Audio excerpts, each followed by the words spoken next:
Welcome to the online panel session in honor of the International Women in Engineering Day to empower women, of the International Women in Engineering Day, titled Beyond Borders, Empowering Young Women to Study Abroad. During this panel discussion, our esteemed panelists will share their experiences and insights on the transformative outcomes of studying abroad.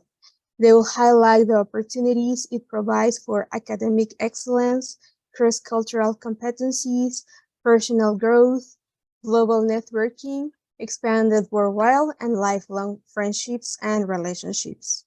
The panelists will also discuss the development of adaptability skills and the career benefits of studying abroad.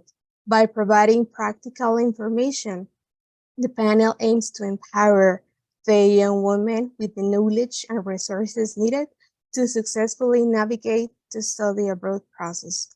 Its difficulties, such as the financial support and any other opportunities available that we can be aware of. On behalf of the WiNGlobalYoungGeneration chapter, we welcome you to this event, and we are very happy to count with your presence. So for this event, as we mentioned, is allusion to the International Women in Engineering Day. Just some historical background. This event is celebrated on June 23rd. And did you know that women have obtained over 10 million more college degrees than males since 1982? Despite women acquiring more degrees, a 2018 poll found that just 15% of engineers are female, celebrating women's accomplishment in historical male-dominated fields remind us how meaningful our jobs are. It allows us to showcase our professions, interests, and accomplishments. Engineering influences the world and contributes to make it a greater place, safer, more inventive, and fascinating place to live. Women in engineering paved the path for many more women to enter the workforce. And the WiNGlobal community invites to share your engineering experience and inspire other women to seek a career in engineering field or STEM areas. That day not only honors women, but also provides an opportunity for education, taking part in this celebration not only on June 23rd, but also through the entire year and through the professional mission that we have accomplished to keep developing our skills and talents and empower other young talents willing to develop a career in the nuclear field. So without any further ado, I would like to share today's agenda. It will be very interesting, the program. We already have some welcome speech, and we have the panelist introduction. We have 4 distinguished panelists from different regions of the world, representing not only a region, but also their organization and the historical development and background they got to accomplish the place they are today. We will have a series of questions addressed by the panelists from these global perspectives they had during their career, and they can share some stories and opportunities available for us. And then we will have some time to take the attendees Q&A questions. If you have any questions from the audience, we are inviting you to share your point of views through the chat. Every answer will be, every question will be recorded as well. This recording will also be available on YouTube on the WiNGlobal platform. So please, we encourage you to keep checking the social media on YouTube from WiNGlobal or any other accounts to review the materials or any other opportunities that could be available for us. So at the end, we will be having some concluding remarks and further announcements to do. And I think this is for today, the program. And we would like to move on into some remarks on behalf of the Young Generation chapter. WiNGlobal Young Generation chapter is an integrated part of WiNGlobal, a unique intercultural NGO of skilled women in the nuclear sector And in 2021, WiNGlobal officially launched the Young Generation Group that seeks to be a bridge between WiNGlobal and the young generation. One of the key strategies action is, for strengthening the association, is attracting and uniting young people within the nuclear sector. And this is a very important mission that the WiN Young Generation current leader, Larissa Nadim, and all the members we share. On behalf of her, we welcome you today because unfortunately she couldn't be with us due to some job duties, but she granted me the opportunity to be with the audience. So I just like to talk a little bit about myself. I'm Florencia Renteria from Mexico. I completed my bachelor's degree in chemical engineering from Mexico. And after that, I continued part of my master's degree studies at KEPCO International Nuclear Graduate School in the area of nuclear power plant engineering. I had there the specialty of nuclear core design, and I'm finishing my PhD in nuclear science and technology in China at Harbin Engineering University in the specialty of advanced reactor physics. So since 2017, I've been a part of the Technical Cooperation Fellowship programs at the International Atomic Energy Agency for supporting nuclear power infrastructure capacity buildings in member states and introducing and expanding nuclear power in different regions of the world. So I'm also part of the WiNGlobal, WiNI, Women in Nuclear Innovation group of experts, which is a recently also a group created. In WiNGlobal, we have different type of experts, expertise of these groups, and we really encourage you also to check our website that you can follow up the activities regarding your experiences or level of interest that you want to follow up the activities from these groups as well. So today we have the panelist introduction, and I would like to invite all our distinguished panelists. We have Jadwiga Najder. She's an engineering of the European Nuclear Society, the Young Generation Network chapter. She currently just finished this duty. She's from Poland. But she's currently based in France. We have Amanda Mbhele. She's a nuclear scientist and nuclear for climate advocate, very strong in this topic. And she's representing today South Africa, but she studied abroad in South Korea and worked in Austria for a while at the agency. Nonetheless, we also have Mrs. Muna Al-Suwaidi. She's a senior program engineer at the Baraka Nuclear Power Plant in United Arab Emirates, but also a representative of the IYNC, International Youth Nuclear Congress chapter, where the next conference will be held. And last but not least, we have Mrs. Rafaela Mondadori.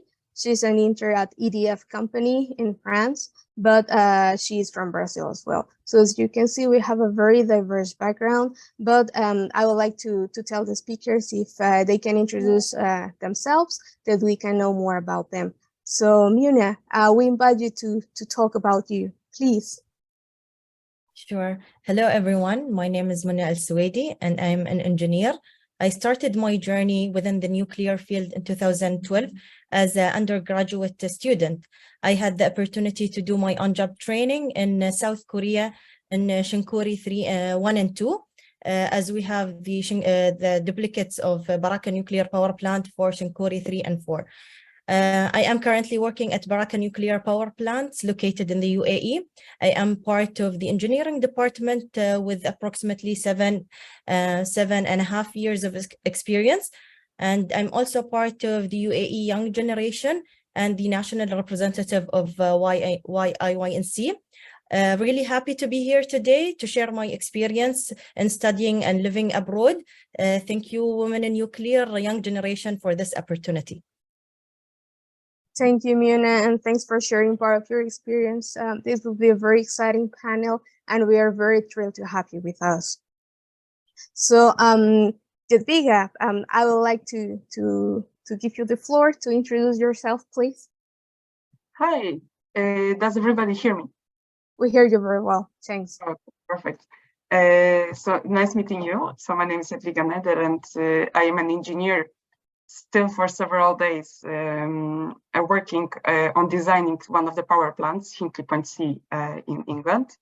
And why am I saying that I'm still for several days is because I'm just changing my jobs, and I will soon move to Brussels to work in European Nuclear Society.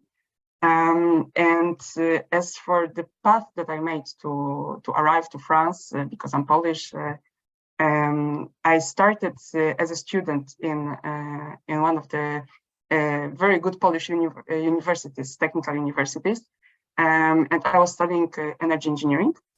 And after finishing those studies, I thought that in order to enter international market, especially in the nuclear space, I would really need to go out of my comfort zone and find out a little bit more about the nuclear industry in general.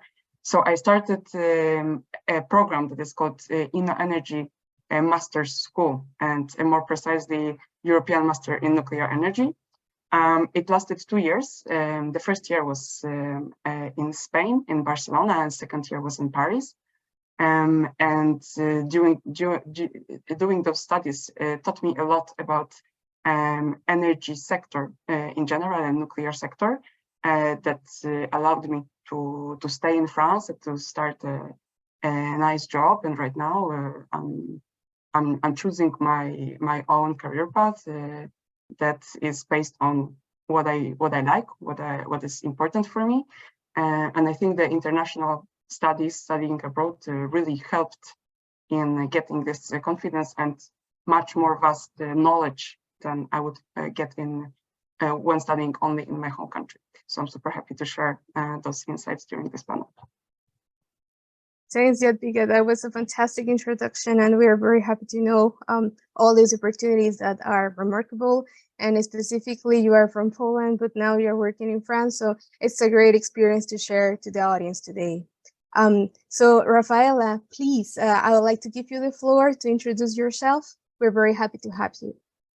Hello, everyone. Thank you so much for the opportunity to be here today. So I'm Rafaela, I'm Brazilian, but I've been living in France ever since September 2021. I started my studies actually in Brazil as a civil engineer, and then I came to France in 2021 as a double degree program that actually the Brazilian government has with the French government. I know that they have this program for many Latin American countries. I know they have one for Brazil, Mexico, Colombia. So I came here in this program, and then I'm doing here in France. I kind of just graduated, or I'm graduating a degree in generalist engineering, we say here in France, which is basically mechanics and a little of production stuff. And I think I'm the youngest here. So I was an intern at EDF. I just finished actually my internship. And I'm very happy to be here today and to share a little bit of my experience, because I'm still living it. I'm still in school technically. So I'm very happy to be here today. Thank you, Rafaela. It's great to know that many people also from Latin America could be traveling and studied abroad and have this job opportunity in Europe, which is a very representative and well-developed region to learn more about the practices and experience of the nuclear energy field. So we will be touching more of these points during the event, so this is great to know. And finally, I would like to invite Amanda Mbhele, if she can introduce yourself, please. Amanda. Good afternoon, everyone. My name is Amanda Mbhele, not Mbhele. I'm pleased to be here, and I'm pleased to be here, and I'm from South Africa. I have an undergrad degree in environmental engineering geology, and then I went to further my studies in South Korea, where I met Florencia, fortunately, and I was doing nuclear power engineering, majoring in radioactive waste management. And thereafter, I then joined the IAEA as a spent fuel management project assistant, and later I came back to the country in South Africa, where I am now more involved in decommissioning projects, but I've also worked on spent fuel management projects. Thank you. That's me. Thank you, Amanda. Sorry, Amanda Mbhele. And we are very happy to have you with us today. And you can be sharing a lot of these opportunities, how with your career path. And we are very delighted to have these 4 distinguished ladies. We know there are more remarkable talents, and we will be very happy to bring them to the platforms to share part of their stories and visions to empower more people, not just ladies, but to empower all the people that would like to develop a career in the field. So without any further ado, I would like to start this panel, and I would like to open this panel session where we will be sharing different perspectives. We will have topics to address like the academic excellence, cross-cultural competencies, personal growth and independence, global networking, professional opportunities, as well as expanded the worldwide and perspectives abroad. So we hope that this information will be very useful to all of you. And firstly, I would like to open this session with the academic excellence topic. We know that studying abroad offers access to prestigious institutions and specialized programs, leading to enhanced academic skills and unique learning opportunities. So Amanda, I would like to ask you, which factors did you consider in the decision to select the institution you studied? For example, the financial support, available scholarships, nurture of the graduate program developing different skills. If you can share part of your experience, please. Oh, thanks, Florencia. For me personally, what I looked at when I was selecting a university, my postgraduate university, which is South Korea in this case, I first looked at the South Korean state in the nuclear industry. They've done a great job, an amazing job when it comes to evolving their nuclear industry and industrializing their country. So that caught my attention very much. And I thought as well as the fact that they are very advanced in terms of technological skills. So I wanted to touch into that, and so that was one of the things, that they are technological advanced and they've just developed their own technology in the industry, and I wanted to see that firsthand. And then 2, they were offering an amazing scholarship program, so I couldn't have missed it. They were covering entirely everything, but in pairing that with the IAEA scholarships as well. So I had 2 scholarships while studying in South Korea, which is an amazing. I knew that I was never going to go hungry or have to struggle to get some part-time employment now because, I have to compensate for my fees. So yeah, they take care of you. So there's another thing that I looked into. And diversity and inclusion, because it's a graduate school. So it means that it was accepting everyone from around the world. I was like, this is my opportunity to make new friends, to expand my network, and just learn different cultures, because already I'm from a cultural background that is very diverse. We call ourselves a Rainbow Nation. So now to go and expand that Rainbow Nation, it was like one of the things that I had to look at. And I met Florencia, I met people from everywhere around the world. And yeah, those are the main things that I look at, especially for me to study in Korea. Thank you, Amanda. And King's is a great institution to study abroad. And after we have graduated from King's, they're always keeping in touch with all of the all of their alumni students. And the way they have introduced the APR 1400 technology has been remarkable, and it really gives a different point of view and opens a new door to explore the Asian and Pacific region, to learn from the technology and part of the culture. That was wonderful. So Muna, now I would like to come to you with a question. Have you participated in forums or projects where the institutions enhances the leadership and management skills? If you can briefly explain some of the experience about it. Thanks. Yes. So in my journey, in my career, I had many chances to participate in leadership courses internally and externally, especially when I was part of the Baraka Youth Council second cycle. I got the opportunity to take few leadership courses to enhance my skills in such platforms.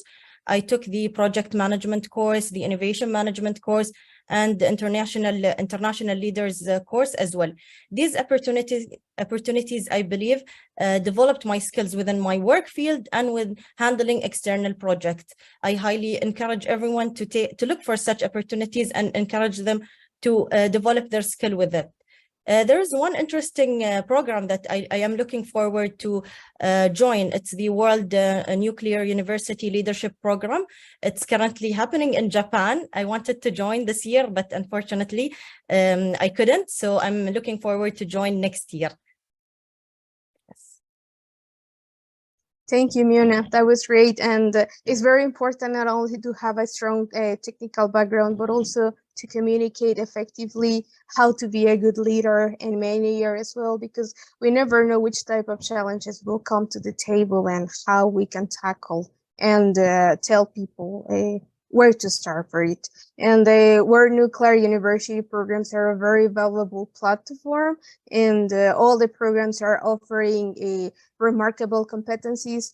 Right now, as you mentioned, the Summer Institute program is taking place in Japan for about 5 weeks. So we also encourage you to visit the World Nuclear University website and review part of the programs, which are very well supported by the agency, the IAEA, through the fellowship programs in the Technical Cooperation Department as well. So now to all the participants, to all the panelists, I would like to address this question in general, and all of you can give your answer as you want. So what kind of disposal facilities, what kind of disposal facilitates your decision? So what were the resources that make you to be in this part of the decision-making process? Or have you benefit from any specific grant or funding from your country or host country, having these foreign students friendly disposal or available resources? So Amanda shared this part also, but if you would like to add something else, Rafael as well. So I invite you, ladies, please. Who would like to start? I can start because I think I already talked a little bit about it on my introduction. But basically, I know that as I said, I got a scholarship, it's called BRAFTEC. That's the program, the partnership between the French government and the Brazilian government. And I know they're the same program for, I think Argentina has one too, Argentina, Colombia, and Mexico. And it's a really big program and partnership. We have 800 something euros by each month to live here in France, and it covers pretty much everything. So it's basically enough if you're not in Paris. So it's really good. And I think that's a really important aspect. As Amanda said, the scholarship part, you have to be able to have the money to live, basically. And we know that sometimes, considering the country you come from, that can be different on the money differences and everything. So I think, and there are so many opportunities out there, like sometimes it can be even overwhelming, the amount of opportunities we have. So it's just like, look for it and don't be afraid to apply and to get no's, because you're going to get a lot of no's, but also to apply to many of these opportunities. But it's because it's actually a really big road of scholarships out there. Thanks, Rafaela. That's wonderful information to know, and more opportunities for people from different regions. Muna, Jadwiga, if you can share your point of views of this. Yeah, I'm happy to share. So the program that I was following abroad in No Energy Master's School, it was providing its own scholarship. It was pretty competitive in terms of recruitment. There were interviews before getting the information that you get a scholarship or no. But it was also a scholarship that was covering pretty much everything.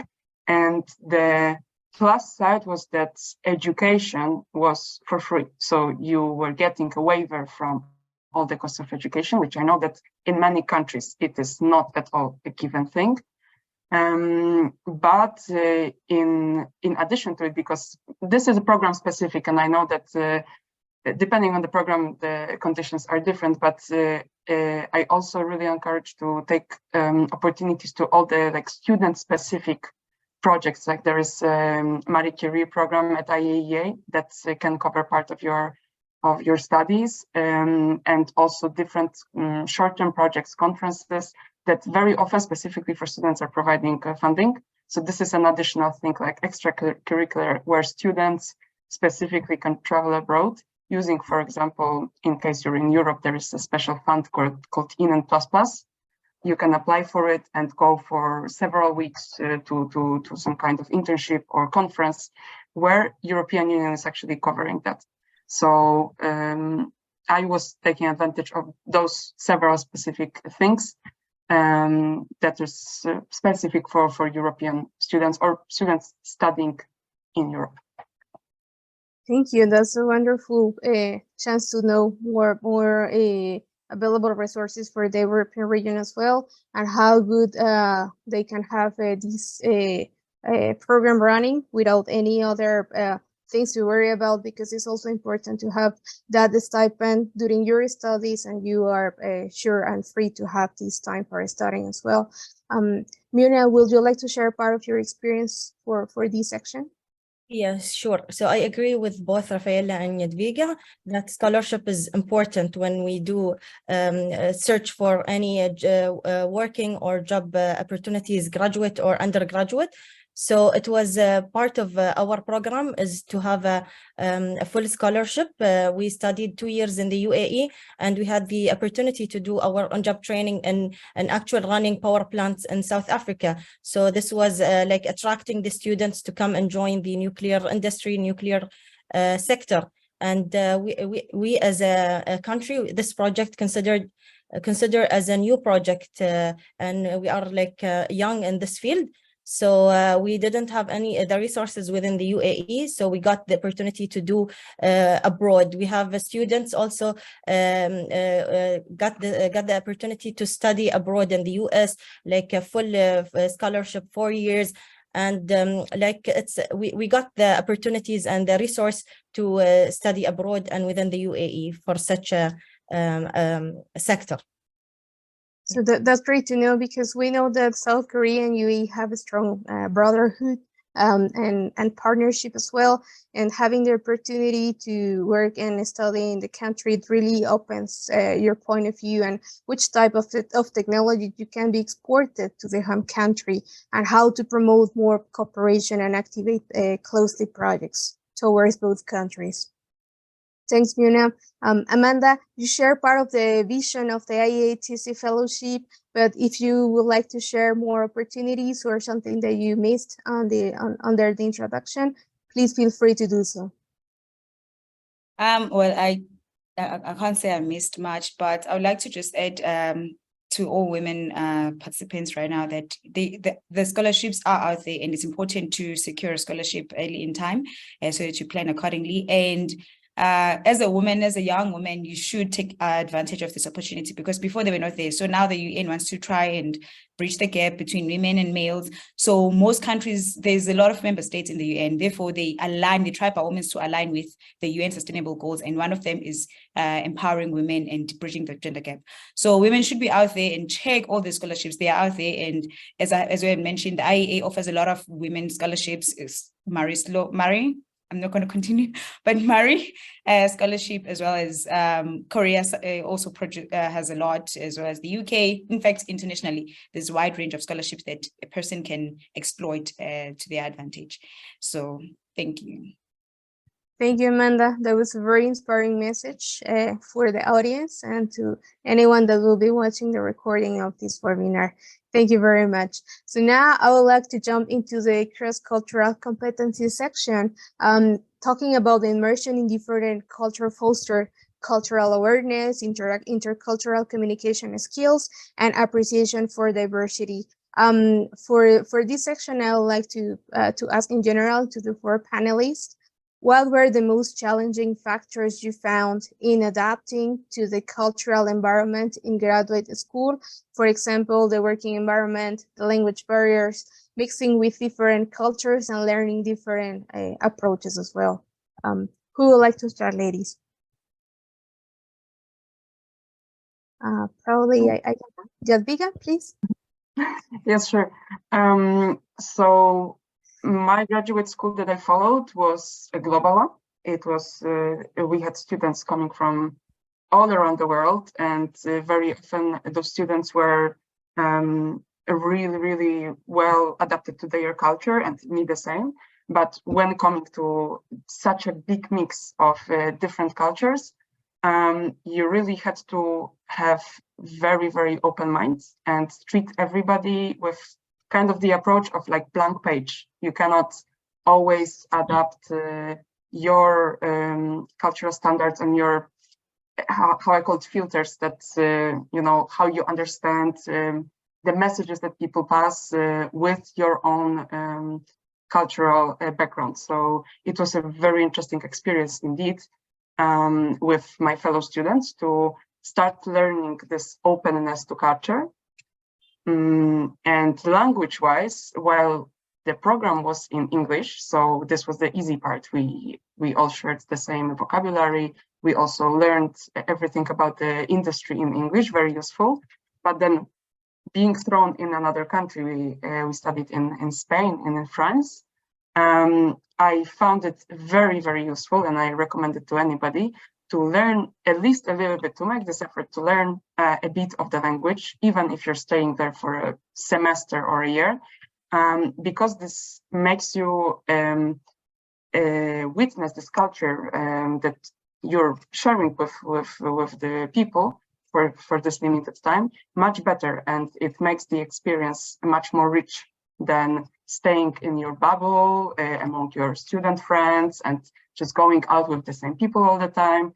I think this is really an added value of studying abroad, is to learn about the culture where you are thrown to. And without the language, it's just much more difficult. Very true indeed. It's also important to get out of the comfort zone and challenge ourselves a little bit to get exposed to that environment, to see how capable we can be. And I can just add one thing before I forget. There are many opportunities in many countries to get free basic classes from the language. So also this can be a little bit of searching, Googling, and so on. But in both countries, in Spain and in France, I managed to get classes for free. I didn't have to pay expensive fees that a student would not be able to cover. And this is a wonderful opportunity, because now you can have more information available in second or even a third language as well. So, Muna, do you have anything to share about this? Thank you. Yeah, so for me, my journey on the on-job training was a bit challenging, because we were sent to South Korea for the on-job training, and they have we had a language barrier, and we had the challenge in understanding them and how they transfer the information to us.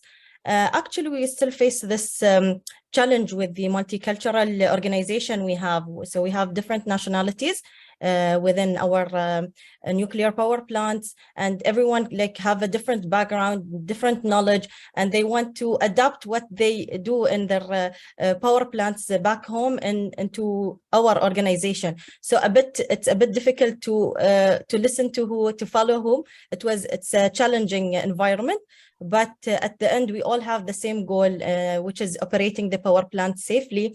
So I think we at least agree on something. We also have the we can learn from other cultures, and it's really interesting in working in such environments. Thank you, Myrna. Rafaela, if you can share part of this experience as well. So for me, I think, as Jadwiga said, the language is really important, because if you're in Korea, as Moon and you were, as people are usually are, it's a bit harder. But if you're in a country which is closer to your alphabet, that's really important. And also because it allows you, for something that for me was really nice, it allows to go beyond your university.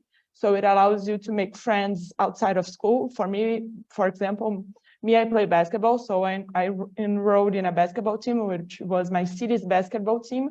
So it allows you also to have to get to know people which are outside the academic culture, which is really nice, because it allows you to see actually how people live, maybe make some friends, some older friends, and people with different backgrounds. Also, for the work environment, it's really important to try to understand people, even though sometimes you may work in English, people might be from different backgrounds. So that's really nice, I think. And yeah, basically, I think the rest was pretty much covered by the other girls. So thank you, Rafaela. Amanda, something else that you would like to add for the Korean experience, or even the other experiences that you had? Well, okay, commonly, like everyone has said, it's the language, of course. Yeah, especially with Korea, because it's different characters. It's not your basic alphabets from Latin, you know, so it's a whole drawing system. You have to learn to draw better now. Fortunately, the school was offering the course for free as well, part of the scholarship. So we learned it for the entire 2 years or a year. And what I can draw out from it, the language barriers, that I learned more of gesture, using gestures. So I was talking more with my hands. So I developed a new skills and, you know, expanded my competencies when it comes to language barrier issue. But in addition to that, personally, it was the food. It was totally different from what I know, the diet and the lack of fruits, because they don't produce a lot of fruits, and I'm coming from a fruit country. So yeah, I didn't have much to eat, honestly. I just had to learn to love food now, because I'm not a foodie, so I eat what I know. But I had to like different kind of food and eat so I don't, you know, get thin. But I did lose weight. It helped me because I wanted to lose weight for the first few months. But after some time, I got used to the diets and I enjoyed it. And people were much friendlier. You know, they would just recommend those things. And then one of the unique things, this is for me because I'm from Africa, is which was challenging at first, is that I was kind of unique. They call us aliens in Korea. You have an alien card when you register, you know, when you're gonna stay for a long time. So I was really an alien, because when I was at a supermarket or in a bus stop, people will really come and touch my skin. They had never seen such melanin. So they'll literally come and touch your skin without your consent. And then you understand that, oh, it's because of the curiosity. They've never seen such a person. They've only seen them on TV, you know. And my hair, it was kind of different. So those are the things I had to overcome and adapt to them, that people are going to see me as a unique alien on Indeed, and they will learn from, you know, just seeing me. And yeah, those are one of the challenges that I experienced when I was in Korea, but I overcame and became more resilient and more accepting and more, you know, accommodating, I'd say. This is true. So we value what we have, the resources available, because we may not find anything or something that you already learned or we know in the region that we are going, but we truly value all the opportunities and resources that the host country provides to us, because we know that it's hard for some countries to have the same type of food or other type of dishes that are complex to prepare, but we truly value the hospitality of the countries as well. So now I'd like to jump into the part of the personal growth and independence skills. So studying abroad experiences encourage self-resilience, self-reliance, and personal development, fostering confidence and independence at any levels. So Rafaela, I would like to ask you, what were the factors during the studying period that make you to become more mature? So for this question, actually, I had to think a little bit, because it's things we don't forcefully we don't think about it every day. So for me, it's basically, I was thinking about my life here, and the month before I came to France, I was so excited, and oh my God, I'm going to France, all the things I have to get ready. So it's really a lot of excitement. And when I got here, I was 20 years old.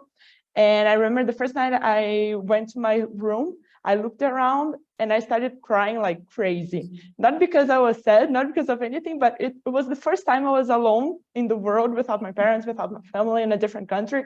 So it was really crazy, and all that excitement just came in at once. And I was crying like crazy. I called my mom, I was like, oh my God, what I'm doing here. Like, it wasn't like I wanted to go back, but it was just like, okay, it's for real. So I think for everyone, there's that moment when you realize, okay, this is actually happening, because it's the first time you have to deal with your own problems. So if you don't do it, no one's going to do it for yourself. So paper-wise, accommodation is a huge issue for everyone. Sometimes your school has some partnerships, but if they don't, it can be kind of tricky. So everything, it's really hard. Study-wise also, you have to figure things out by yourself, the way your school is going to work, how the professor relationship works. Because, for example, in France, in Brazil, it's not at all the same. The work environment you're in also, like, okay, what is the culture here? Do they take, for example, here in France, they make lots of pauses to get coffee. So here it's natural. However, if you do it in Brazil, it's not as well seen. So it actually depends on the culture. So getting to know all this little stuff. And when on those moments, I was like, oh my God, what am I doing here? What's happening? what I used to tell myself was, if someone else did it, if so many other girls, so many other people did it, why wouldn't I be able to do the same? So I took examples from people I admired, from people who had some professional works I thought were great. And I was like, okay, if they did it, I can also do it. And mature-wise, I think that's it. You get to adapt yourself. You get to find solutions for your problems all by yourself. You actually also get to build a community, because when we have problems, that's when we come together. So the relationship you're gonna have with your fellow friends, which are also international students, it really changes because we are all on the same page. So we all have the same problems. And yeah, it gave me also a lot of self-knowledge. So we all freak out sometimes. So for me, I understood how I work. So sometimes I have to take a breath. Okay, how it's gonna work. And it's this kind of situations. I think you cannot be outside your comfort zone. You cannot be more outside of your comfort zone as when you are in a different country. And of course, that later I can use this today in my personal life and also in my professional life, because I think that people who really have international experience are really different and even work-wise. So we get to adapt a lot more, and it's really, really a life-changing experience. Thank you, Rafaela. It's important to challenge ourselves, and specifically, we will never know which type of factors will be helping us in terms of our decision-making process. So it's also important to think out of the box, to come up with innovative solutions and think how to merge the culture that you are currently in, where are you from, and to match this type of a balanced decision, I'll say. So now I would like to go for the global networking and professional opportunity section. We know that the chance to study outside of the country, it helps us to build a global network, provides international work or experiences, and enhances this level of employability in a global job market and profiles ourselves within the industry. So Muna, I would like to ask you, what were the most significant events or programs you attended or have attended that make you increase and expand your global network horizontally and vertically? So for me, as an engineer, I attended mostly the technical forums and user groups conference in the US to learn from expertise about new technology that I can bring back to my work. I participated in different panel sessions last year in Japan during the International Youth Nuclear Congress conference. I also had the opportunity to meet lots of great talents from around the world. So I think it's a great platform where everyone can meet. I had also the chance to take a few technical training using EPRI website online and in person, which is a great way to expand my network as well. So I think this is a great opportunities that we should look for. We should make the time to search and find the opportunities and take advantage of them. Definitely. Thanks a lot for sharing this experience. And it's also important to recognize after the pandemic, we thought that probably, well, during the pandemic or even before the pandemic, we thought it was not going to be possible to maintain or sustain online programs. But we see the advantages of this technology, and we can now be, I don't know, 5 of us now, we are from different regions, we are connected at the same time and be able to do this panel discussion from other attendees who are watching us from over the world. So it's good to take advantage of the technology and think about how to utilize the resources as well. So Amanda, I would like now to ask you, can you measure the impact of your experience abroad on your career or your professional projects, for example?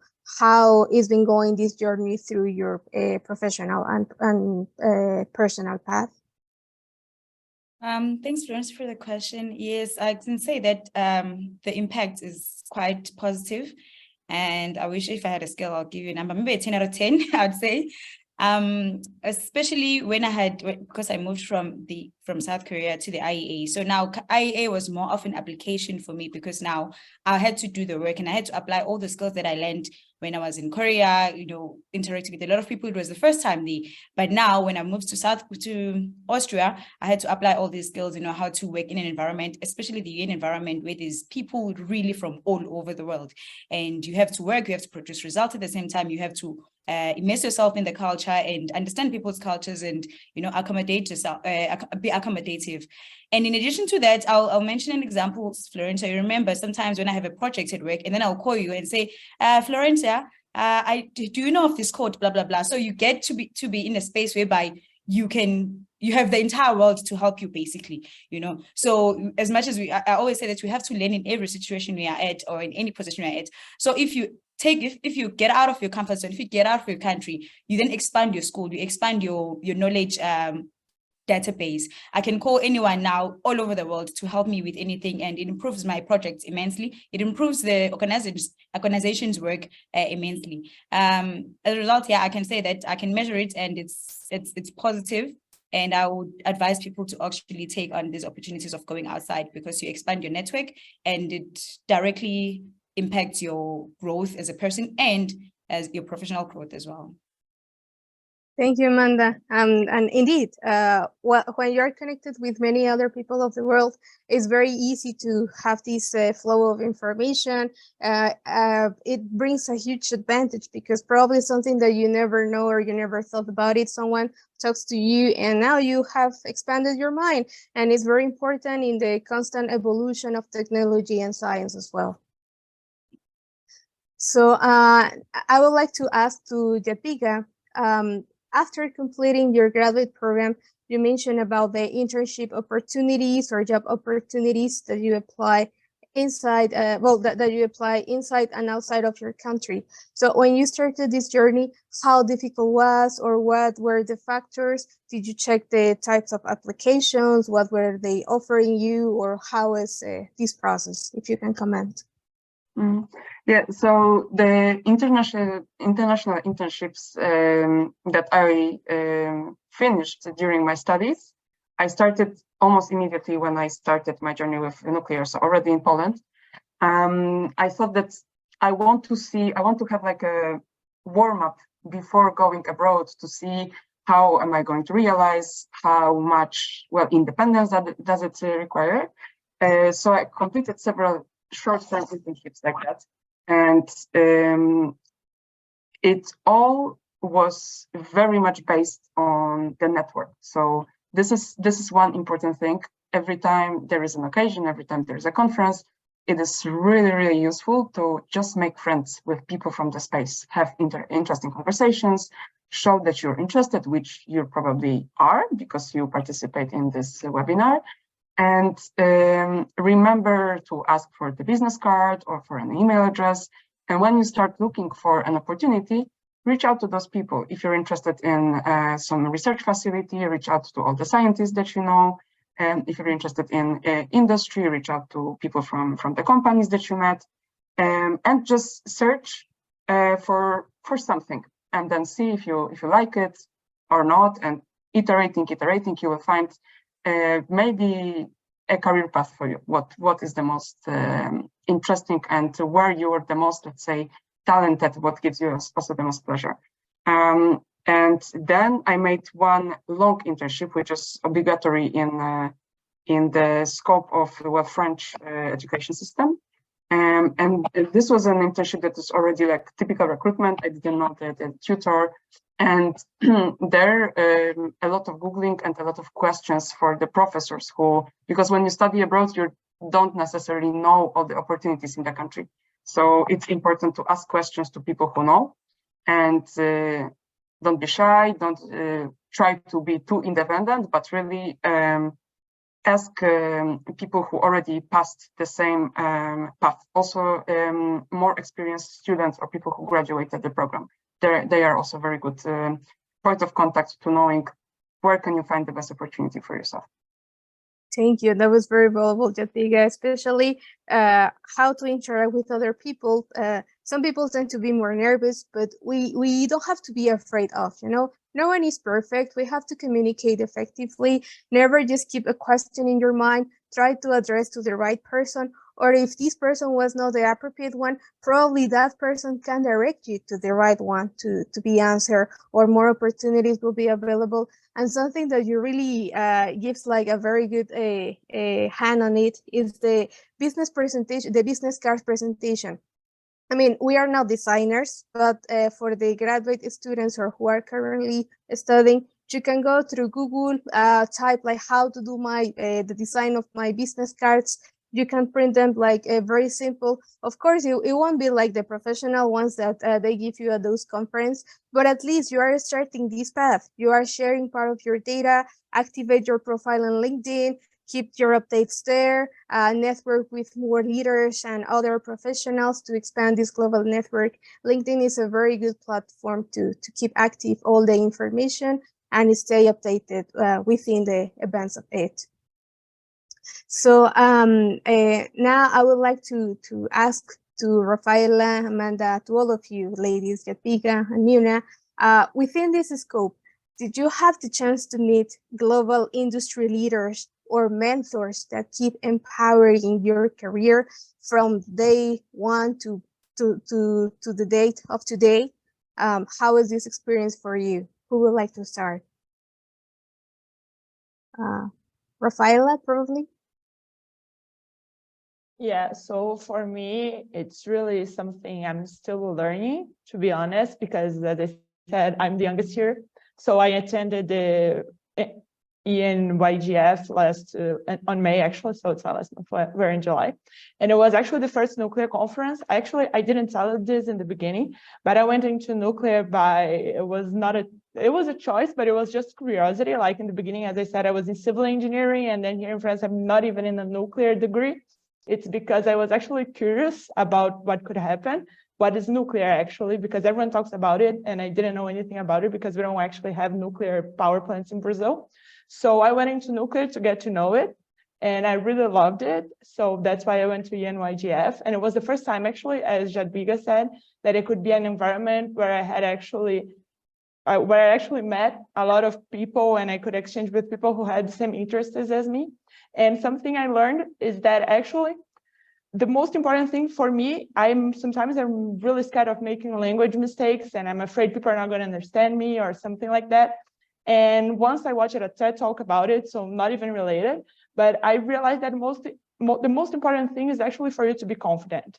It doesn't matter. People are not going to care if you make a grammar mistake or a verb conjugation mistake or whatever. The most important thing is for you to be confident about yourself. Once you can be confident about yourself, the way you speak, it's not going to matter. It's not going to matter. It's not going to be a problem. So I think that's the most important thing I realized. And yeah, for mentors and everything, I think it's everyone who crosses your path. If you have professors, if you have friends, if you have maybe professionals you look up to, it's just sometimes that 5 minutes you are talking to that person, that can actually already change your whole mind on your whole path. So I think that's really important. Just go out there and don't be afraid of making mistakes. Thank you, Rafaela. And just to add, recently I was in Brazil like about almost 2 weeks ago, and the Brazilian program in terms of the nuclear power infrastructure, it's amazing. It really has a strong network as well. All the researchers, institute, and the stakeholders are well engaged with the students, promoting those initiatives and opportunities. And we hope to see more boom of nuclear energy in the Latin American region. And I think networking with you and more ladies, it will really give us the chance to activate more projects, or even from Middle East region to the Latin American region, bringing type of technology, which is very important to do so. So for Jadwiga, Muna, if you can comment. Jadwiga, would you like to start first? Mm-hmm. Yeah, sure. I was very lucky to have quite a bit of contact with different decision makers. And how did I do it is mostly thanks to activity in different volunteering projects. So the European Nuclear Society, which is a community of young professionals, Nuclear for Climate, which is a network of people who are related to nuclear space, but are working mostly on climate projects. And those kind of projects, when you start doing volunteering projects and you become passionate about this, it just comes that at some point you start meeting people. And this is a very inspiring moment. And it helps you to sometimes talk to people who are really prominent and who passed your path exactly as you did. They just happen to be 20 years older, and you can see where did they arrive with passion, with a lot of hard work. This is a very inspiring thing, and I know that many people who are on direction positions or CEOs, they take a lot of time to talk to younger people, to early career professionals, just to inspire and to give a little bit of mentorship. So really, if you have the occasion, take advantage of this. Mostly those are very nice people who can give you some amazing advices. Thank you, Jadwiga. It's true, indeed. It's very important to keep those relationships with those people that are truly inspiring us day by day, and how valuable is their experience for our career journey. And because one day we'll be in that spot, so our duty is to keep passing the information and keep that help up chain available to everyone. So, Muna, would you like to comment on this, please? I wanted to add on Jadwiga that I agree with her point. Volunteering in such platforms like the Young Generation platforms, which gives us the opportunity to attend the international conference, even for Women in Nuclear conference. I think this is the platform where we can meet leaders in our sector and get to know them and get to have like a valuable information and look up to them, like how we would like to continue our career, our path. So I think it's a great opportunity for us to join and even meet young talents like you guys in such platforms. It is a really great opportunity. Thank you. It is wonderful, and we invite all the audience to keep checking the information available, because this year the WiNGlobal Annual Conference will be held in Egypt. So I know the WiN Egypt chapter has a lot of surprises prepared for all the community, and it's a wonderful experience to meet more mentors and global leaders of the industry. Amanda, please, if you would like to add something else. Thanks, Florencia. Yes, to answer your question, yes, there's many people here that are willing to empower us. And one common language in this field that is very important in the nuclear industry is information and skill sharing, especially as a tool to facilitate safe culture after these, the accidents. So it was important that we share information and we don't work in silos. Therefore, people ahead of us, they're always willing to mentor and empower you as a young person. As long as you reach out to them, they'll never say, don't call me, don't text me. They don't do that. I think people in the nuclear industry, they're quite friendly and welcoming. So it's all about you, and it's all in you to be confident and be eager to meet these people. So you can be in a conference, but it's totally up to you now how you engage and how you network. So just build that network, and people are always willing to share information and empower you all the time. Just last week in our OECD and WiN Global discussion, I met brilliant women there. Especially I was drawing a lot from Miss Fiona, who actually got the UK honorary awards from the Queen. So it's such platforms, just volunteer, as Jadwiga had said, volunteer and participate in these spaces, in these nuclear initiatives and activities. And also attend when you are working maybe in an industry, make sure you attend those social events. Don't take them for granted. Don't just be a bookworm and only going there for the office work and computer.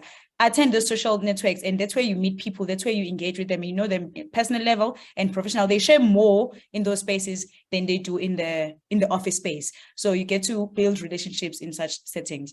Yes, I've been empowered, and I advise people to go out there and sell themselves and be confident. No one eats anyone. Thank you.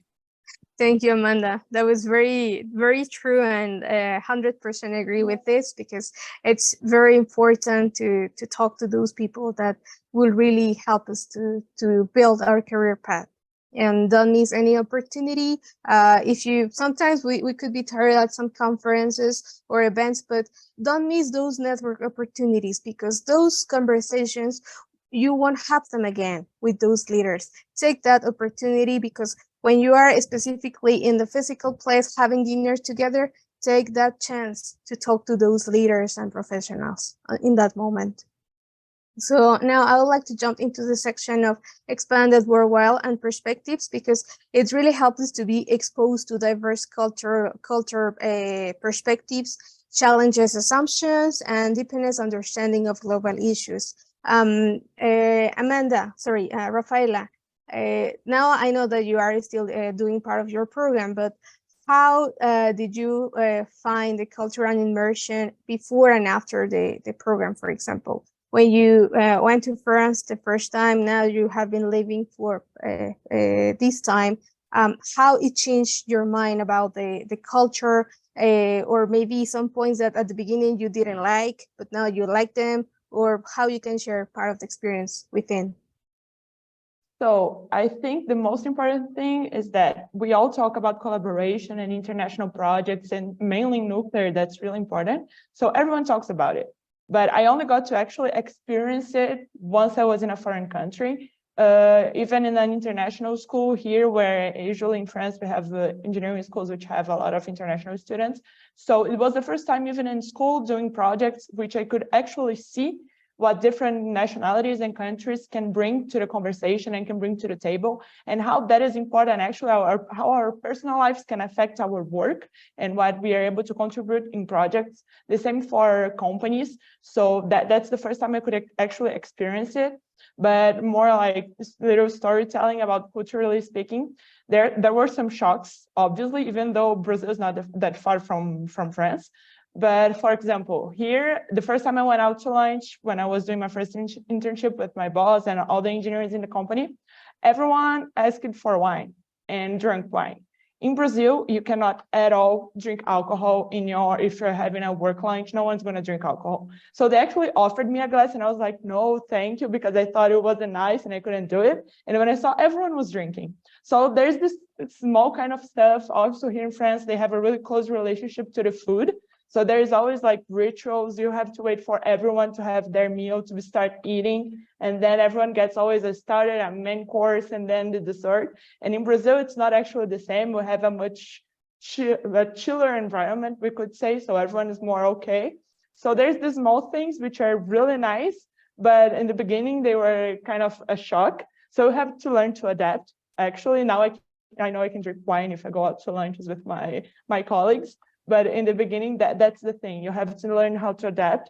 And it's really nice. You have to be open. And even if you have, like, for me, I didn't know anything about Africa, for example, because in Brazil, we don't actually have we have a lot of African influence, but we don't have actually people who come from Africa now. And here in France, I was able to exchange with people, not only from France, but like from Morocco. There's so many Moroccans here, Morocco, Northern Africa mainly. So it was really nice to exchange with all these cultures, which I didn't have the chance to exchange in Brazil also. So it always goes beyond the culture of the country you are. You always get a lot more.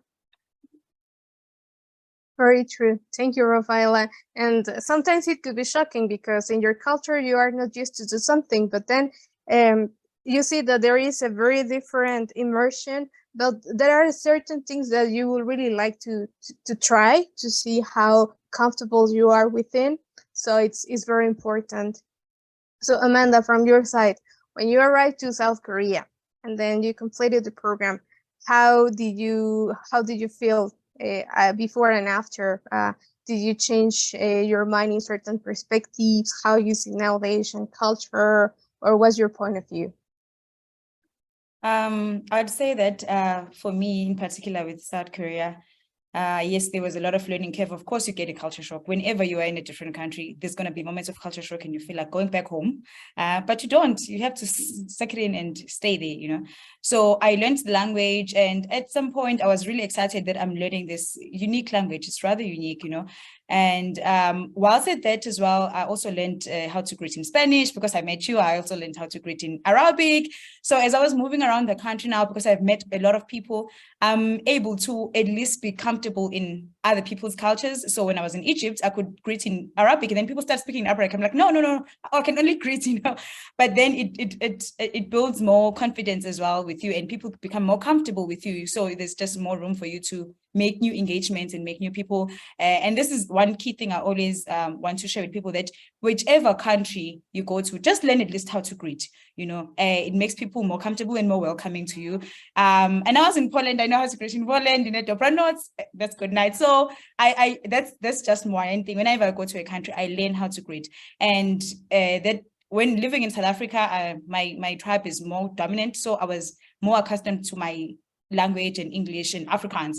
But now I have, I can't even count the number of languages where I can, you know, communicate in basically like a greet and how are you type of thing. So I'd say that's what changed. I learned a new skill, which is mostly language, and it's very important. And also the fact that in Korea, also they drink a lot. Like in every setting, like you said, Rafael, they drink a lot. And they say that to even get promotions, you need to be in those social spaces, and it helps you to communicate with your managers and your seniors, and then that's how you get to even rise in addition to your technical competencies. So yeah, I became even more adaptive to different cultures, and it's an amazing experience, I'd say. Thank you. Thank you, Amanda. This is very true. And at least learning how to greet in that particular country that you're visit, it really shows respect to the culture that you are. And it helps to build more strong relationships with the people. Of course, we know the abilities and the taste of South Koreans for the parties and alcohol, but they also respect a lot the Muslim culture. We know how accommodative they are with the Muslim culture or any other religions that are in the globe, and how respectful they are for this. So now I would like to go to Muna. How has the multicultural environment helped you in the decision-making analysis for your career goals in the short, medium, or long-term career challenges you encounter? For me, being exposed to different cultures and ways of thinking, had helped me to broaden my perspective and think critically about my career, where I want to go. I've learned to consider different paths and weights the pros and cons of each decision I would like to make. Additionally, I've learned to be more adaptable and flexible in my approach to achieving my goals, which I think will be more important in the ever-changing job market. So as you all know, or I did not share yet that I did my master's in business administration, and now I'm a PhD student in business administration as well. So we need to put in mind how to go through other job market as well. So looking at where I work, we have a multicultural environment as well. Being at such environments makes you strengthen your skills, because you get to meet and work with different nationalities with different backgrounds. Definitely. This is very valuable to keep in mind always. Jadwiga, something else that you would like to add to this question? Yeah, I can build on that, but take it a little bit from the other angle. Having experiences in the multicultural environment, what it gives you this adaptability. It's giving you this strength. It's a skill. It's giving you the strength of a feeling at home in any country, in any culture, much quicker than for other people. So in the end, your job market becomes global. It's not limited to your country. It's not limited to the country where you studied abroad, but you can adapt your job position exactly to your very specific skills, to your very specific interests, because when you have such a big job market, there will be somewhere a job that is just perfect for you. And you are not as limited as when you were studying at home and you were just looking at your domestic market. So this is giving you actually a kind of a superpower and can accelerate your career much better. Indeed. Indeed. Thank you, Jadwiga. That was wonderful to know. And it's always important to recognize all those factors that helps to accelerate your career paths. So now I would like to jump into the final section of this series of questions. It's about lifelong friendships and interpersonal skills. We know that they have the opportunity of studying outside of the country or even in your country. It often leads to the lifelong friendships with people from diverse backgrounds, promoting that interpersonal skills and cultural exchange. Moreover, it builds like the brotherhood between you and your peers, and how strong is the community to support each other in any challenging situation. So, Rafaela, how do you see the personal development and interpersonal skills after completing or while you are going through your graduate program when you are immersed in that cultural ecosystem? So actually, it's funny. I was talking to my brother about it some days ago because he wants to come to France also, but he's really scared of being away from family because we have people with different personalities and we have to be honest about it. I'm someone who's really outgoing, but there are people who are not that outgoing, who are more family oriented. And these people are they usually have a harder time when they are away. And I was talking to my brother and I realized actually that when you are in another country and you are more vulnerable, and then you get to relate with these people which are actually in the same situation as you. So for me personally, the relationships and the friendships I built during these years I'm in France are, I don't know if they're stronger than the friendships I had in Brazil, but it's something deeper. I don't know actually how to explain it, but these people become your family. That's the thing. No one has family. So everyone becomes everyone's family because we're closer. So it's not at all the same relationship I have with my friends at home. It's a different kind of relationship. So it's faster, it's stronger, it's more intense. I don't actually know if I'm going to be, I don't know, friends with everyone I met during my exchange years. In 20 years, if we're going to still be friends. However, I know the memories and the things we did during these years, they are so strong. And I think that's the most important thing. You're going to find people when you are in another country which have the same vulnerabilities as you have. And then these vulnerabilities are going to allow you to make really, really, really deep connections.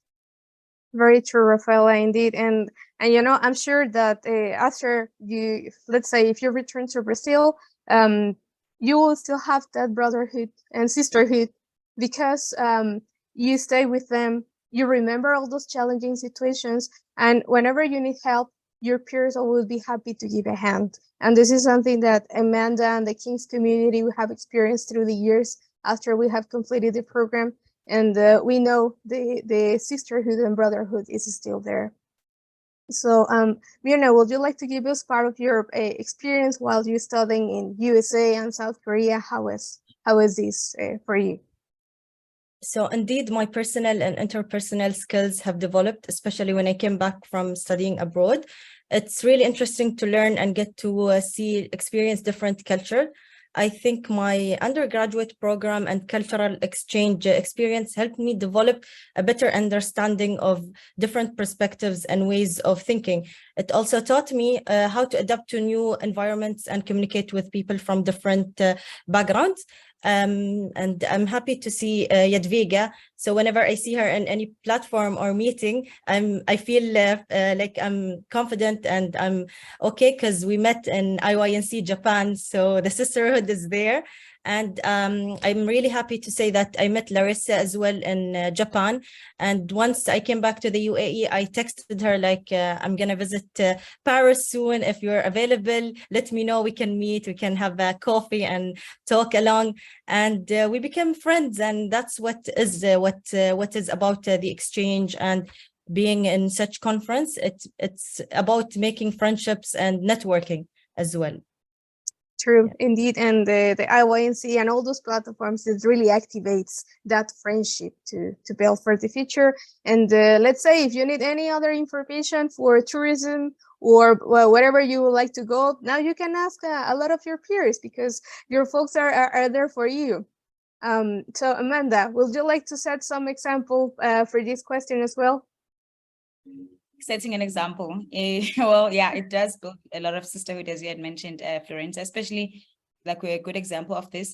And I also met Jadwiga in COP27 last year. So I have a sister as well in this panel now. I'm meeting you guys. So it's an amazing thing.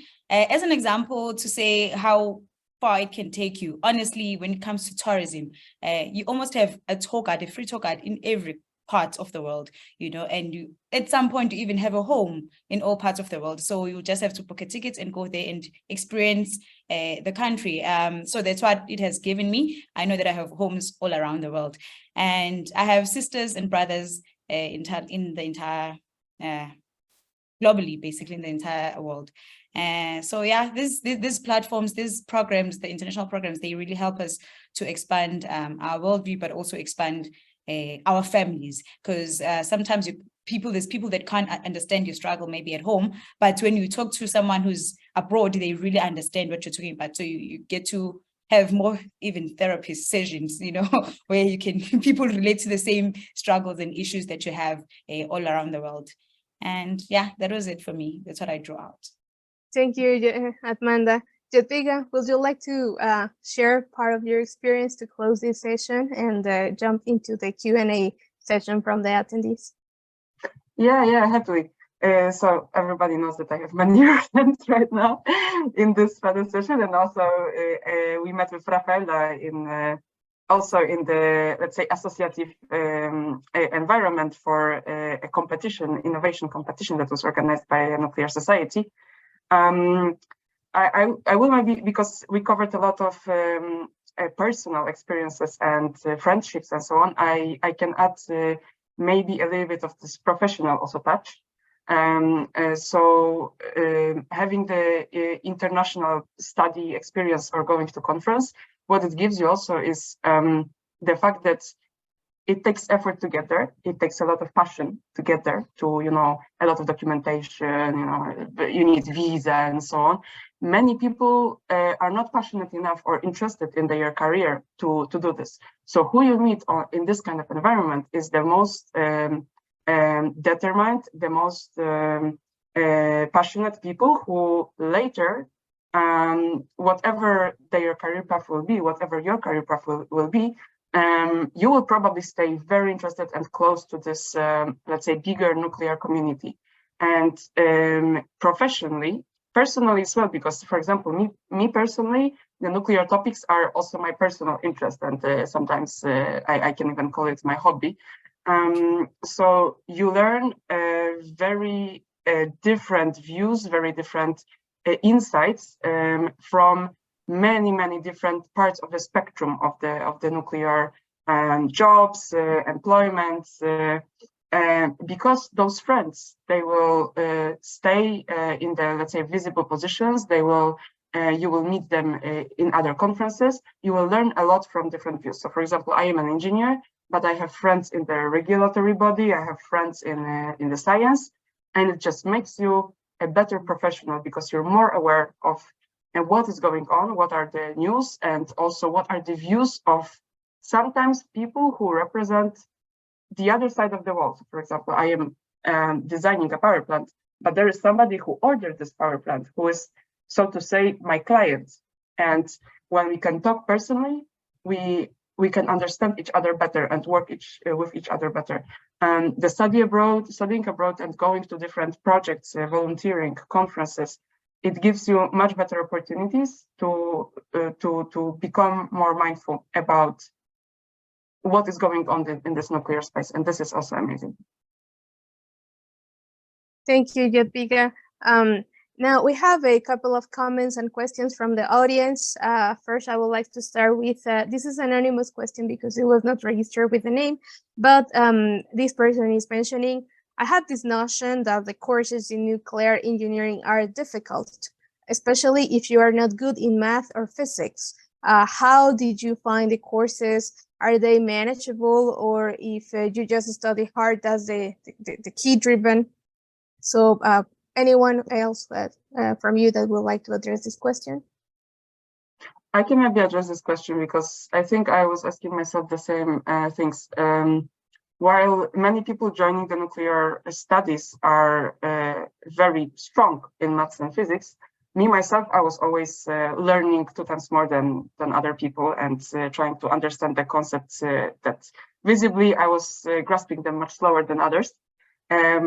But why I joined is because I found this field of studies extremely interesting and inspiring, and just so important for, well, for the world, for the development of our planet and so on. And while the nuclear studies are pretty complex, with the right approach, with right organizations, and also working together with your fellow colleagues, you can successfully finish the studies, and then you decide yourself, what do you want to do with this knowledge? So you can go directly into science, very complex job positions, but you can also go, for example, to project management in the nuclear space, which requires the knowledge about the nuclear topics, but you don't necessarily need to do a lot of maths and physics in your everyday life. But finishing the studies is a huge, huge asset. So I would say trying never hurts, and finishing those studies is a huge advantage in the current job market. Thank you, Jadwiga. It's very true. So we have to take over the studies, try to finish in the best way we can. Because, for example, I'm not a physicist, I'm a chemist, but I did my graduate studies in physics. There are some skills that you have to work on them, but it's also important to test yourself how capable you are. And I've been specializing in the nuclear reactor designs, what I never thought about doing them, but it really helps to build those strong capabilities and skills. Now we have a couple of comments from Ms. Sharifa Noor. She's a distinguished lady from Malaysia and a very huge expert in the field and a strong advocate of young professionals. She's first of all congratulate to all the panelists for sharing the experiences, outlining both challenges as well as great opportunities gained during our studies career and abroad, and support these scholarship opportunities, sharing with different peers as well, and share also the sources and the agencies programs, because this is a mission to go over and over and over again. Every year the scholarships are open, and we have to keep sharing the information. So this is an encouraging mission to all the community. If you see that someone is struggling to have a scholarship, if you know already the answer, please try to share those opportunities to all of them, because you never know like how capable could be that person and when you will need a hand from the other side as well. And she's giving us a historical data that Madame Curie also benefited immensely from studying abroad after leaving her home in Poland and studying in France, achieving excellence contributions to her being awarded 2 Nobel prizes as well. She's also proposing us, Ms. Sharifa, if we can collect all these scholarship opportunities in a document. This is something that we may be working on the Young Generation chapter side to have this kind of a booklet or a small guideline sharing those practices and all the opportunities available for scholarships in different regions of the world, because probably we were not aware of those opportunities, but now we know, and it's important to keep sharing the information. So we really appreciate the feedback from Ms. Sharifa as well. And we also have another question from the panel. In your respective workplaces, did you have experiences where you were discriminated because you are just a woman? Is gender inequality still prevalent, and how are you dealing with it? Who of the panelists would like to address this question? Amanda, it's about discrimination, or if you have experienced some scenario like this. Personally, I have never been discriminated, and I can proudly say that in my country, inclusion of women is paramount. So yeah, if ever a person has to experience this, I'm actually drawing from last week's discussion with IYNC, they said you have to sometimes be tomboyish. It helps you to, you have to be tomboyish. It helps you to engage more, like in I don't know if it's an you engage better with your male counterparts. But what I can say personally, I'll say people should call out these things. If someone is discriminating you in a workspace because you're a woman and you feel like that, call them out and say, give them knowledge that you are aware that the policy does not encourage this act, and just call it out. It's all cases, it's all instances. Call it out if it happens. So. And these platforms like this, I think they also help us and help men to be aware that women are not as barbaric or behind. So it exposes us that we are capable as much as they are capable, you know. So that's all I can say, because I don't have a direct experience of being discriminated because I'm a woman in particular. Thank you. Mira, sorry, Rafaela. Let me just sorry for cutting you very shortly. Mira has to leave because she has some work duty, but we like to congratulate and to acknowledge her participation in this event, and we are very happy to have her with us. We hope we can repeat this invitation and keep running more collaboration within the scope of this webinar. So thank you guys so much for having me today, and thank you for giving me this opportunity. Nice meeting the young talents here, and I would like to have follow-up sessions, and would like to even exchange more information in the future. Nice meeting you all. Thank you so much. Thank you so much for your support, Mina. Have a good day where you are. You too. Thank you. Sorry, Rafaela, please, let's come back to you. No, it's fine. No, I just wanted to add, actually, I never faced any discrimination situations either. However, for my internship now, I was in a nuclear power plant, Cattenom nuclear power plant, which is in the east of France, close to Luxembourg. And it was actually my first time I was facing nuclear. So actually, I didn't have any technical knowledge. Nuclear power plants are still really male environments. And for my project, I had to be in the field with the teams, which were many, like people which are not very, we could say, which don't have a high level of education, because it was the maintenance guys, which would do the maintenance of the reactor. Sorry, I mix up the English terms with the French ones all the time.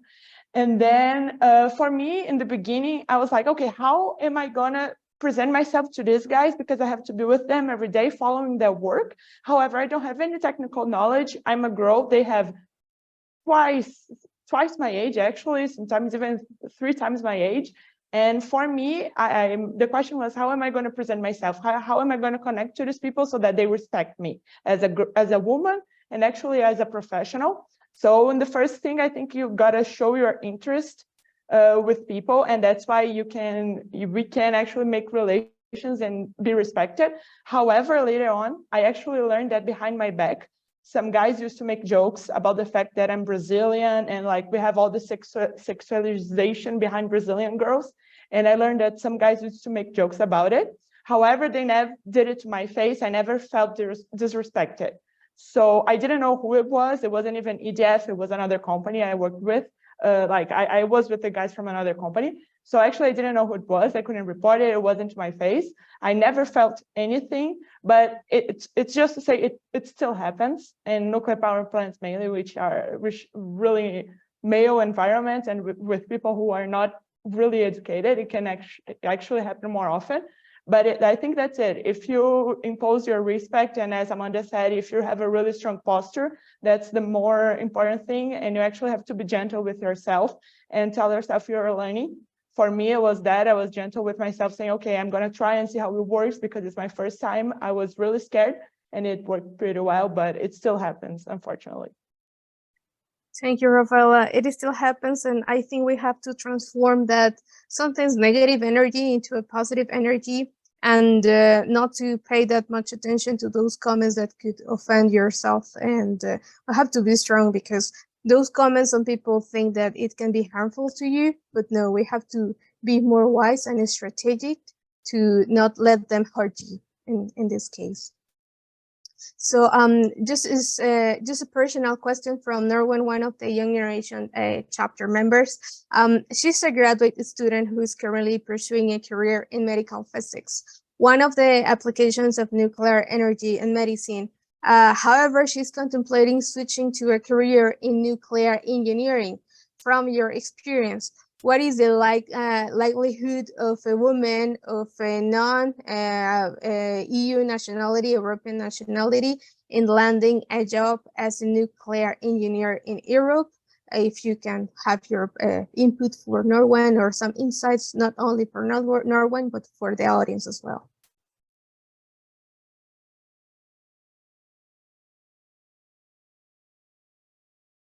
Florencia, yes, please repeat the question, the actual question, not maybe the background information. Sure. So she's contemplating to switch a career from she's from the medical physics or nuclear medicine background, and she's contemplating to switch a career to nuclear engineering. From your experience, how hard could be to get a job, for example, in the European region as a nuclear engineer coming from the medical physics background and switching to the nuclear engineering part? Okay, I'd say not even sure. I'd say that it's as long as you put your mind into something, you can always do it. So if she really wants to do it, I'd say that she'll just have to put more hours. It's just a study like any other study, like the study that she has already. And also, I think she said how easy it is to get a job if you're a non-EU person in Europe, right? So with Europe, like fortunately enough, we have the UN and then we have the IAEA. So you always have these opportunities that are open for a wide audience from all internationals. As a result, you can land a job as a young female or a female with the nuclear engineering in the European countries, even if you're not from and you're not a European citizen. It's quite there. It's very true indeed. So now we know we have extended a little while over the session, but the questions and the discussion was very brilliant and important that we address a lot of these aspects. And I would just like to make a short announcement. I know we have over through the several fellowship programs, but one that it is very important and very new, well, not new, well, recently new, but it was launched, this program in the 2020, is a Marie Sklodowska-Curie Fellowship Program. And we encourage all the participants to apply to this program, the ones who are female scientists as well. Is named after the pioneer physicist Marie Sklodowska-Curie for this program. This initiative was launched in 2020 by the DG Rafael Mariano Grossi of the IAEA, has been helping a lot of female applicants, around 210 women from 93 countries. And each year they promote the participation and support between 100 plus applicants, depending on the budget of the agency. And it's about supporting those female candidates who are about to start their master's degree program that should be admitted, or the ones that are currently admitted. It can be supported part of their studies with an internship opportunity as well. It could be at the IAEA headquarters or any of the other research collaboration centers that the agency has around the globe. The next call of applications will be open this month. So we do really encourage you to keep updating, to check part of the social media accounts of WiNGlobal and the agency as well. If you are interested of applying to these events, it will be very valuable for your career.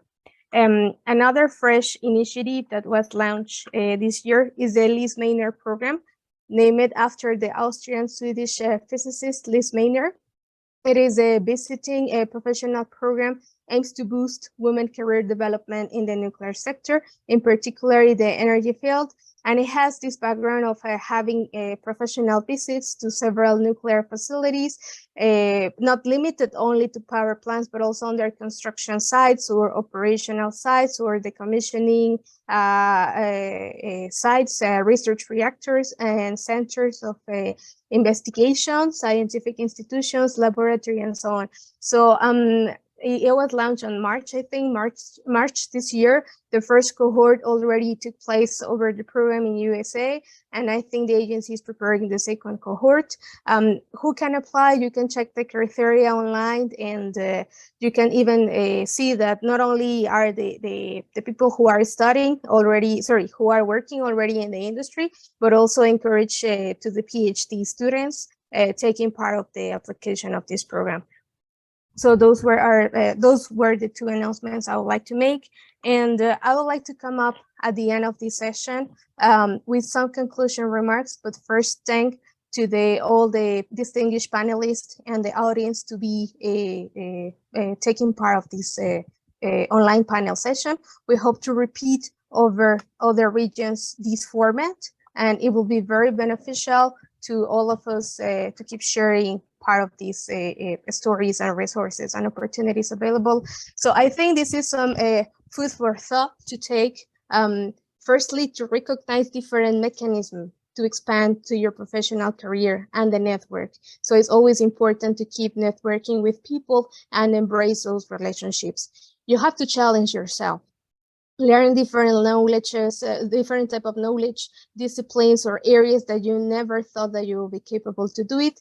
You have to learn them, be exposed to different environments as well, and keep just going because the only limitation is ourselves. If we want to stop, we will be stopping. But if we want to continue, no one will help us well.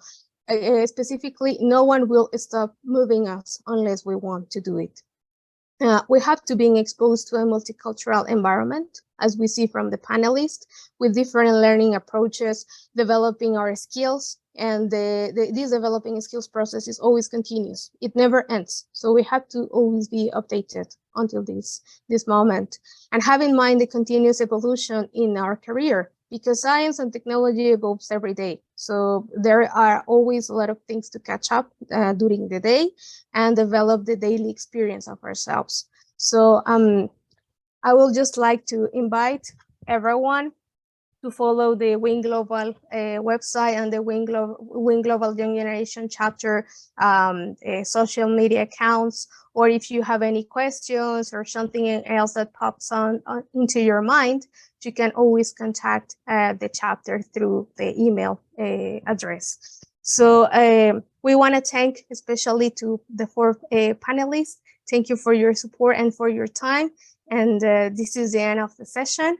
We are looking forward to seeing you in the coming events, and thank you for today. We wish you to have a good day, evening, or a morning, depending where you are.